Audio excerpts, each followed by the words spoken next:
इंसान ने पत्थरों को रगड़कर आग जलाई थी, उसके साथ इंसान सभ्य बन गया। लेकिन 21वीं सदी के इस हिंदुस्तान में एक पत्थर उछलता है और वो नफरत से रगड़ता है तो शहर शहर हिंसा होने लगती है। तो आज मैं आपको बताऊंगा कि कैसे इस सांप्रदायिक हिंसा को भड़काने के लिए बच्चों की मासूमियत को हथियार बनाया गया। यह भी दिखाऊंगा कि हिंदुस्तान को भाईचारे की नसीहत देने वाले पाकिस्तान और चीन में मुसलमानों के ही एक तबके की कैसी दुर्गति है। और आपको यह भी दिखाऊंगा कि जो कुछ आज देश में हो रहा है उससे कैसे प्रधानमंत्री नरेंद्र मोदी के सपने प्रभावित होते हैं, उनका धर्म संकट बढ़ता है। प्रधानमंत्री के धर्म संकट से ही हमारा आज का सवाल भी जुड़ा हुआ है। सवाल यह है, क्या जुमे के दिन हो रही हिंसा से पीएम मोदी की न्यू इंडिया की छवि खराब हो रही है? आप एबीपी न्यूज के ट्विटर हैंडल @ABP न्यूज पर जाकर अपना जवाब जरूर दीजिए। आपका फाइनल जवाब मैं शो के आखिर में दिखाऊंगा। पिछले 8 सालों से प्रधानमंत्री नरेंद्र मोदी अपने मिशन न्यू इंडिया में लगे हुए हैं, लेकिन अब प्रधानमंत्री के सामने धर्म संकट खड़ा हो गया। यह धर्म संकट है सांप्रदायिक हिंसा का, जिसका असर न सिर्फ देश के अमन भाईचारे पर पड़ रहा है, बल्कि दुनिया में भारत की छवि को लेकर भी गलत संदेश जा रहा है। हिंदू मुस्लिम तनाव के साए में क्या है पीएम मोदी का धर्म संकट, इसे समझने के लिए आप देखिए हमारी यह खास report. My idea of India सत्यमेव जयते। माय आइडिया ऑफ इंडिया वसुधैव कुटुंबकम। माय आइडिया ऑफ इंडिया अहिंसा परमो धर्म। माय आइडिया ऑफ इंडिया आनो भद्राः कृतवो यन्तु विश्वतः। 2014 स्वावलंबी भारत के लिए, शक्तिशाली भारत के लिए, समृद्धिशाली भारत के लिए मैं नरेंद्र दामोदर दास मोदी ईश्वर की शपथ लेता हूं कि 2017 125 करोड़ देशवासियों के प्रतिनिधि के रूप में 125 करोड़ देशवासियों को साथ लेकर के 2022 को संकल्प लेकर के अगर हम चलेंगे, मुझे विश्वास है कि जो परिणाम हमें लाना है और वो परिणाम हम लाके रहेंगे।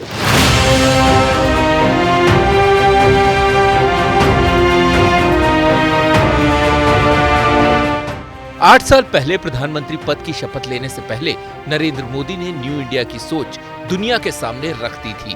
प्रधानमंत्री मोदी आजादी की 75वीं सालगिरह पर अपने इस सपने को पूरा करने के लक्ष्य की ओर बढ़ रहे हैं। 2014 में ही मोदी को पता था कि लक्ष्य तय करने के बावजूद आगे की राह आसान नहीं है। जातिवाद का जहर हो, संप्रदायवाद का जहर हो, प्रांतवाद का जहर हो, ये देश को आगे बढ़ाने में रुकावट है।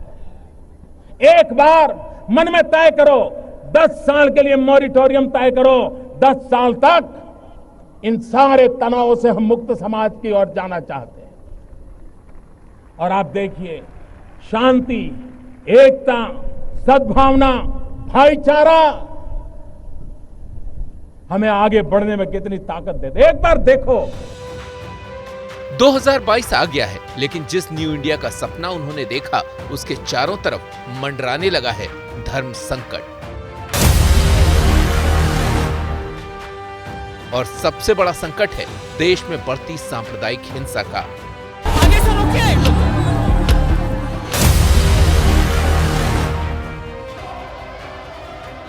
बीजेपी की पूर्व प्रवक्ता नुपुर शर्मा के बयान को लेकर देश का एक वर्ग धधक रहा है। ये चिंगारी कई शहरों में आग बनकर बाहर आ रही है। विपक्षी दल मोदी पर सवाल उठा रहे हैं। हम देश के प्रधानमंत्री से अपील कर रहे हैं, ये बुलडोजर जो आप घरों पर चला रहे हैं, एक समुदाय के घरों पर चला रहे हैं प्रधानमंत्री, देश के संविधान को आप कमजोर कर रहे हैं। मुख्यमंत्री तय करेगा कौन मुल्जिम है, क्या जरूरत है अदालत की। फिर प्राइम मिनिस्टर नरेंद्र मोदी को जरूर ये नसीहत देना चाहते हैं कि आज हिंदुस्तान की इस हालात को मद्देनजर पीएम साहब खुद मैदान उतारे और इस मुद्दे को निपटाने के लिए जो जो करना है वो करिए। देश में सांप्रदायिक तनाव बढ़ रहा है। एक तरफ विपक्षी दल पीएम मोदी को घेर रहे हैं, तो दूसरी तरफ दुनिया के मुस्लिम देशों के साथ रिश्तों पर भी आंच आ रही है। लेकिन मोदी को भरोसा है कि वक्त रहते रिश्तों में आई इस खटास को दूर कर लेंगे। पीएम मोदी जानते हैं कि हिंसा फैलाने वाले तत्वों को अगर बढ़ावा मिला तो इसे रोकना मुश्किल हो जाएगा।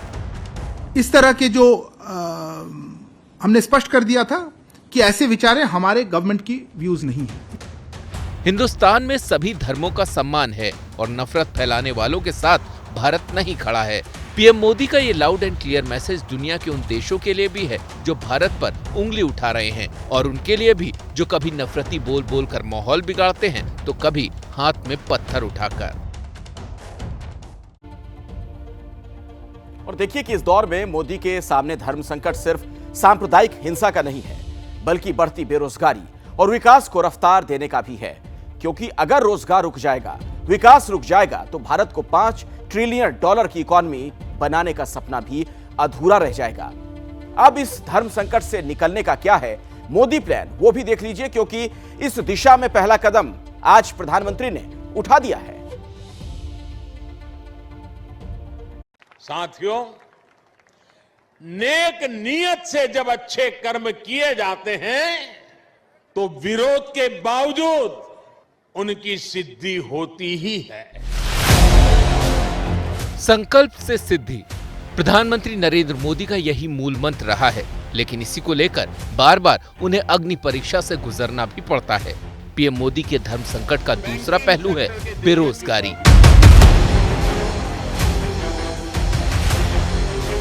बेरोजगारी का सवाल पिछले कुछ दिनों से इस कदर मंडरा रहा है कि पीएम मोदी की पार्टी के सांसद वरुण गांधी ही 60 लाख सरकारी नौकरियों के खाली होने का दावा कर रहे हैं। बेरोजगारी वो सवाल है जो हर युवा से जुड़ा है, और इस समस्या से निपटने के लिए प्रधानमंत्री ने युवाओं को दिया एक तोहफा। अब ऐसी खबर आई है जो 1.5 साल के भीतर 10 लाख नौजवानों के चेहरों पर नौकरी वाली मुस्कान ला सकती है। ये दर्शाता है कि नए भारत के निर्माण में अब युवा शक्ति का बहुत बड़ा योगदान होगा। जब युवा शक्ति हमारी सशक्त होती है, जब युवा की क्षमताएं सरकारी कामकाज में आती है, तो उसका बहुत बड़ा लाभ होगा। आप रही बात कांग्रेस की, शायद उनके ध्यान में नहीं आता है किस प्रकार से तेज गति से भारत की अर्थव्यवस्था बढ़ रही है। इस नए ऐलान से युवाओं में भी एक नई उम्मीद जगी है। मैं उम्मीद करूंगा कि प्रधानमंत्री जी से जल्दी वैकेंसी को लाने के लिए अब प्रयास करें।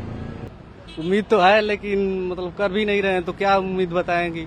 60% हम लोग को उम्मीद है कि नहीं आएगी, 40% नहीं है कि नहीं भी आ सकती है। इस 10 लाख तो नहीं, मगर 5 लाख भी एटलीस्ट हो जाए तो वो भी हमारे लिए बहुत है। ये बहुत ही बड़ा वाला स्टेप है एंड इससे बहुत फ़ायदा होगा, इकोनॉमी में भी बहुत फ़ायदा होगा, बढ़ जाएगी अच्छे से सब। अनएम्प्लॉयड पर्सन के लिए बहुत बड़ी बात है।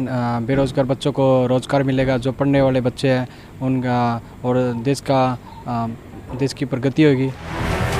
लेकिन दूसरी तरफ विरोधी नेता इसको लेकर ही पीएम मोदी से सवाल पूछ रहे हैं। टोटल कितना हुआ? 60,82,130। और ये फिगर कहां से आए? ये 60 लाख का फिगर कहां से आया बोल रहा हूं। ये मैंने नहीं लिखे, ये भाजपा के एमपी है पीलीभीत के श्री वरुण गांधी ने लिखा है। सारे चीजों का अगर आप हिसाब करेंगे 26 लाख वैकेंसीज है, और आप 10 लाख 1.5 साल में कर रहे हैं, क्योंकि इलेक्शन आएगा। ये ऐसा मजाक मत करो देश के लोगों के साथ। और तुम्हारा वायदा जो करोड़ का था, कम से कम 1 करोड़ तो करना था। प्रधानमंत्री मिशन मोड पर युवाओं को रोजगार से जोड़ने में लगे हैं, क्योंकि वो जानते हैं कि अर्थव्यवस्था को वापस पटरी पर लाना है तो क्रांतिकारी कदम उठाने ही होंगे। अब इसी धर्म संकट से बाहर आने में लगे हैं मोदी।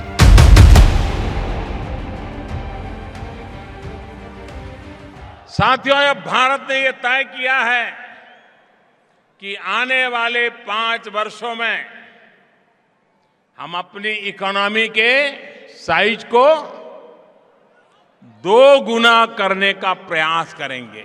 $5 ट्रिलियन। भारत को 5 ट्रिलियन इकोनॉमी बनाने का जो लक्ष्य नरेंद्र मोदी ने रखा है, उसकी राह में बहुत सारे रोड़े हैं। थोक महंगाई दर 15.88% तक पहुंच गई है। खुदरा महंगाई दर 7.04% हो गई है।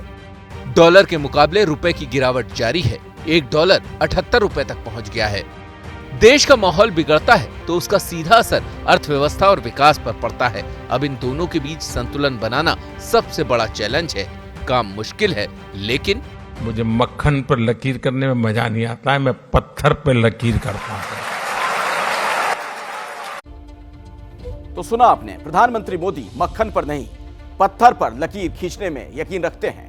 पत्थर पर खींची लकीर इतिहास के पन्नों में अमिट होती है, लेकिन फौलादी लक्ष्यों तक पहुंचने के रास्ते में चुनौतियां भी आती हैं।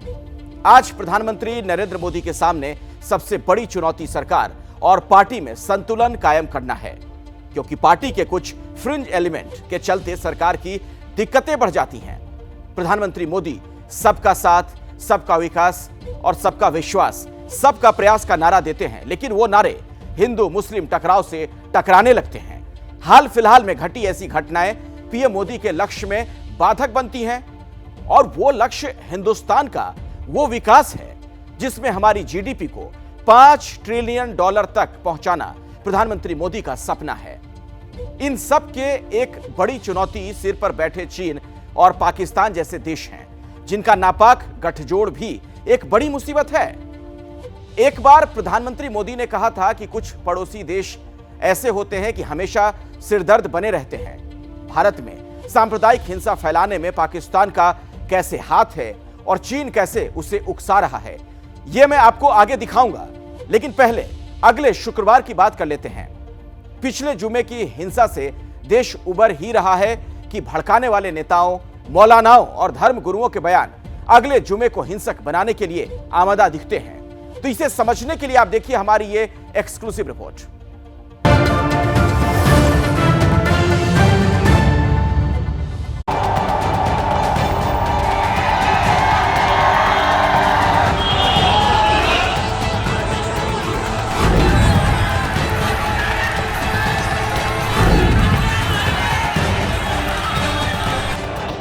इन तस्वीरों को देखकर किसी भी अमन पसंद इंसान की आत्मा हिल जाएगी।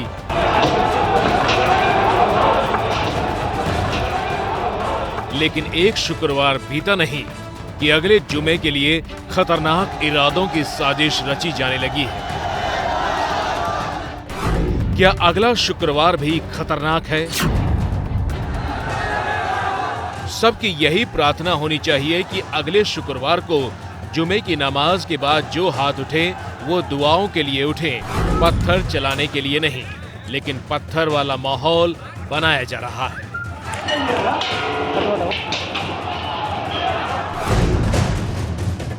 शीशे के मकान में रहने वाला किसी के मजबूत मकान पर पत्थर नहीं फेंकता है, क्योंकि वो जानता है कि अगर जवाब में इसने पत्थर फेंका तो हमारे शीशे के मकान का हाल क्या होगा। देश में अगर एक नुपुर शर्मा है तो 1000 ऐसे लोग भी हैं जो खुद को कहते तो मुस्लिम धर्मगुरु हैं, लेकिन काम नफरत फैलाने वाला है। और उसी में से एक है मौलाना जर्जिस अंसारी। गुस्सा आना चाहिए।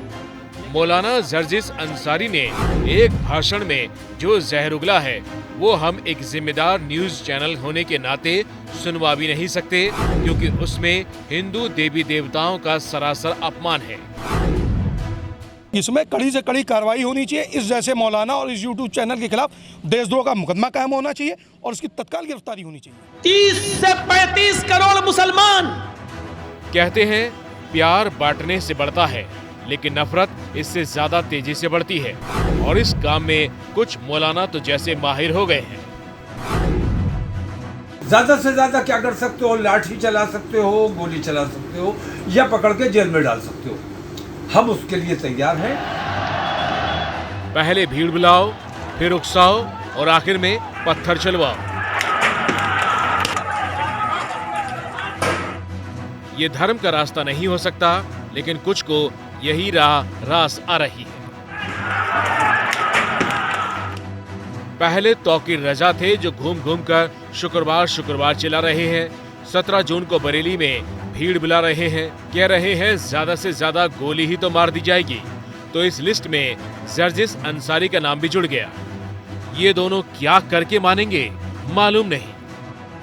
17 जून को पूरे प्रदेश में अलर्ट है और पूरे हमारे जोन की पुलिस भी पूरी तरह से अलर्ट है। बगैर अनुमति, प्रशासन की अनुमति के किसी भी धरना प्रदर्शन को अलाउ नहीं किया जाएगा। अगर कुछ कर रहे हैं तो वो गैर कानूनी होगा और ऐसे तत्वों के विरुद्ध कड़ी से कड़ी कार्रवाई की जाएगी। पुलिस तो प्रयागराज में भी तैनात थी, लेकिन पत्थरबाजों ने क्या किया वो देश ने देखा। इसलिए इतना तो कहा जा सकता है कि 17 जून के शुक्रवार का सस्पेंस गहराता जा रहा है, क्योंकि लड़ाई में अब बजरंग दल भी उतर आया है। नुपुर शर्मा के खिलाफ हर शुक्रवार को हो रहे प्रदर्शन और पत्थरबाजी के विरोध में बजरंग दल ने देश के हर जिला मुख्यालय पर गुरुवार को ही प्रदर्शन करने का ऐलान कर दिया। उन सब मस्जिदों पर सीसीटीवी कैमरे लगने चाहिए, ड्रोन से उनकी निगरानी होनी चाहिए और जिन मस्जिदों से भी पत्थर हाथ में लेकर निकला उन मस्जिदों के मुल्ला मौलवी को गिरफ्तार किया जा और उन्हें जेल के अंदर गिरा जाए। अगर शुक्रवार को पत्थर चलेगा तो शनिवार को बुलडोजर जरूर चलेगा। देश के मौजूदा माहौल में कई दल और धर्मगुरु अपना एजेंडा लेकर बाजार में खड़े हैं, कुछ असली हैं तो कुछ नकली, और जनता जब तक इनमें भेद नहीं कर सकेगी तब तक देश ऐसे ही जलता रहेगा। देखिए, बच्चों के हाथों में कागज, कलम, किताब अच्छे लगते हैं, पत्थर नहीं। लेकिन नफरत के सौदागरों को यह बात समझ में नहीं आती। एक तरफ हिंसा होती है तो दूसरी तरफ एक्शन होता है, और यूपी में हिंसा फैलाने के आरोपियों पर एक्शन का बुलडोजर तुरंत काम पर लग जाता है। 10 जून को जुमे की नमाज के बाद शहर दर शहर हिंसा फैली और 11 जून से बुलडोजर आरोपियों के घरों, मकानों को रौंदने लगा। 11 जून को कानपुर हिंसा से जुड़े आरोपी की बिल्डिंग को बुलडोजर ने ध्वस्त कर दिया। उसी दिन सहारनपुर के आरोपियों की संपत्ति पर भी बुलडोजर चला, जबकि उसके अगले दिन यानी 12 जून को प्रयागराज में आरोपी जावेद पंप के घर देखते ही देखते प्रशासन के बुलडोजर तले मिट्टी में मिल गया। इन तस्वीरों ने पूरे देश में हलचल मचा दी। यह सवाल उठने लगा कि क्या कानून का पहिया बुलडोजर के पहिए से धीमा चल रहा है? इस तस्वीर में कोई सुकून ढूंढ सकता है कि जिसने नाहक हिंसा फैलाई उस पर कार्रवाई हुई, लेकिन ऐसी तस्वीरों के खिलाफ मामला सुप्रीम कोर्ट तक भी पहुंचा। जमीयत एक अर्जी लेकर पहुंची कि यूपी पुलिस एक खास समुदाय के घरों पर ही बुलडोजर चलवा रही है, अपील और नोटिस का समय तक नहीं देती, कानून की धज्जियां उड़ाई जा रही हैं और इसीलिए बुलडोजर वाली कार्रवाई पर अदालत रोक लगाए। तो एक तरफ मामला कोर्ट में पहुंचा, दूसरी तरफ मुख्यमंत्री योगी आदित्यनाथ ने ट्वीट करके कहा कि बुलडोजर की कार्रवाई जारी रहेगी, लेकिन यह बुलडोजर माफियाओं के खिलाफ चल रही है, किसी निर्दोष के घर पर नहीं। लेकिन यूपी के मुख्यमंत्री योगी आदित्यनाथ की बुलडोजर वाली यह दलील कुछ लोगों को अच्छी नहीं लग रही। इसीलिए मुस्लिम प्रदर्शनकारियों पर दमन का आरोप लगाते हुए सुप्रीम कोर्ट के 3 रिटायर्ड जजों के साथ 12 लोगों ने भारत के चीफ जस्टिस को एक पत्र याचिका भेजी है। इसमें यह मांग की गई कि जिन पुलिस वालों ने आम लोगों को पीटा, वीडियो वायरल किए, मकानों को गिराया, उन पर कार्रवाई हो। बुलडोजर की कार्रवाई संवैधानिक है या नहीं, इस पर सवाल उठ रहे हैं। लेकिन हाथ में पत्थर लिए उस भीड़ का क्या कीजिएगा जो ये नहीं देखती कि सामने कौन है? पल भर में आग से दुकान, मकान खाक कर देने वाली भीड़ को कानून की रत्ती भर परवाह नहीं रहती। क्या यह महज भीड़ का गुस्सा भर है? क्या यह पैगंबर के अपमान की नाराजगी भर है जो रह रहकर फूट रही है, या फिर पैगंबर का अपमान बहाना है, साजिश देश को जलाना है?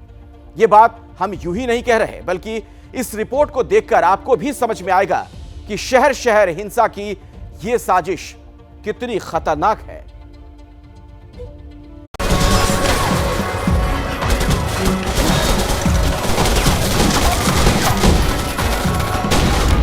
गैंग्स ऑफ वासेपुर, जिसमें थी गैंग वॉर,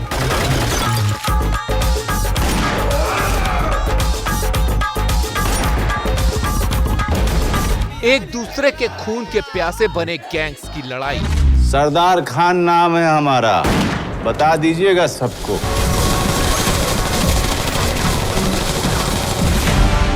और दूसरी तरफ रांची में हुई हिंसा की ये तस्वीर, जहां पत्थर भी बरसे, आग भी लगाई गई और खून भी बहा। वो फिल्मी कहानी थी झारखंड के धनबाद के वासेपुर की, और ये रियल हिंसा भी है झारखंड की राजधानी रांची की। आप सोच रहे होंगे कि आखिर सांप्रदायिक हिंसा का वासेपुर से क्या कनेक्शन है। हम आपको ये सब इसलिए बता रहे हैं क्योंकि गैंग्स ऑफ वासेपुर का कनेक्शन जुड़ा है झारखंड की राजधानी रांची की सांप्रदायिक हिंसा से। रांची हिंसा की जांच कर रही पुलिस ने यह खुलासा किया है कि जांच में एक व्हाट्सएप ग्रुप की भूमिका सामने आई है। इस ग्रुप का नाम है वासेपुर गैंग। पता चला है कि इस ग्रुप के जरिए प्रदर्शन के लिए भीड़ जुटाई गई। 10 जून को भीड़ जुटाने के लिए इस ग्रुप के एडमिन ने तरह तरह के मैसेज पोस्ट किए थे। हिंसा को लेकर पुलिस अब इस व्हाट्सएप ग्रुप की भूमिका की जांच में जुटी है। पुलिस को इसके एडमिन की भी तलाश है। पुलिस को शक है कि हिंसा अचानक नहीं भड़की, बल्कि इसके पीछे सोची समझी साजिश थी। रांची हिंसा में पुलिस के सूत्र ये बता रहे हैं कि दूसरे राज्यों से आए लोगों ने हिंसा भड़काई। सूत्रों के मुताबिक हिंसा से पहले सहारनपुर से करीब 1 दर्जन लोग रांची आए थे और इन्होंने ही लोगों को भड़काया। हिंसा से पहले लोगों को चेहरा ढकने के लिए नकाब और रुमाल बांटे गए। अब झारखंड के स्वास्थ्य मंत्री ने इसकी तस्दीक की है कि लोग बाहर से बुलाए गए। बिल्कुल, इसमें कुछ न कुछ हम लोगों को ऐसा इनपुट भी आ रहा है कि कुछ न कुछ इसमें बाहर के लोगों का भी इन्वॉल्वमेंट है। अब कहीं से हो, अब तो वो जांच का विषय है, जांच होगी, जांच होगा और जांच में आएंगे लोग। धर्म की आड़ में देश को दहलाने की साजिश सिर्फ रांची में ही नहीं रची गई, बल्कि प्रयागराज में तो हिंसा भड़काने की प्लानिंग में हथियार बनाया गया बच्चों को। जुमे की नमाज के बाद हाथ में पत्थर लिए भीड़ ने बच्चों को आगे कर दिया, उनसे पत्थरबाजी कराई गई। बच्चों को आगे रखने के पीछे मंशा ये थी कि पुलिस उन पर कड़ा एक्शन नहीं ले सकती और उनकी आड़ में दंगाई अपना काम कर गए। उन्हीं की गिरफ्तारी हो रही है या की जाएगी जो वास्तव में शामिल हैं और जो हार्ड क्रिमिनल्स हैं। ऐसे लोग जिनको उकसाया गया, नाबालिग हैं, उन पे हम विचार करेंगे। प्रयागराज पुलिस इन बच्चों पर सख्त कार्रवाई करने के मूड में नहीं है क्योंकि उन्हें बहकाया गया, लेकिन उनके माँ बाप पर सख्त एक्शन लिया जा सकता है। हिंसा की साजिश यहीं तक सीमित नहीं है। प्रयागराज हिंसा में पुलिस को फंडिंग के इनपुट भी मिले हैं। 2 मजिस्ट्रेट और 2 सीओ मिलकर फंडिंग की जांच कर रहे हैं। पुलिस 14 बैंक शाखाओं को खंगाल रही है और लगभग 225 संदिग्ध बैंक खाते जांच के दायरे में है। पुलिस को जो इनपुट मिला है उसके मुताबिक युवाओं और किशोरों को हिंसा के लिए पैसे दिए गए और इनकी गाड़ियों में डीजल और पेट्रोल भी भरवाया गया। रांची हो, प्रयागराज हो या फिर कानपुर, ऐसा लग रहा है कि भीड़ का गुस्सा अचानक नहीं फूटा, बल्कि हिंसा का प्लान पहले से ही तैयार किया गया था। जगह, वक्त और मौका देखकर उसे अमल में लाया गया। साजिश की कड़ियां जुड़ेंगी तो हिंसा के सूत्रधार भी सामने आ जाएंगे। देखिए, साजिश के तार पाकिस्तान से भी जुड़े हैं। वो साजिश डीकोड होगी और आपको यह भी पता चलेगा कि पाकिस्तान अपने देश के उन मुसलमानों का क्या हाल करता है जिन्हें 2ym दर्जे का मुसलमान मानता है। बस थोड़े से इंतजार के बाद देखते रहिए एबीपी न्यूज।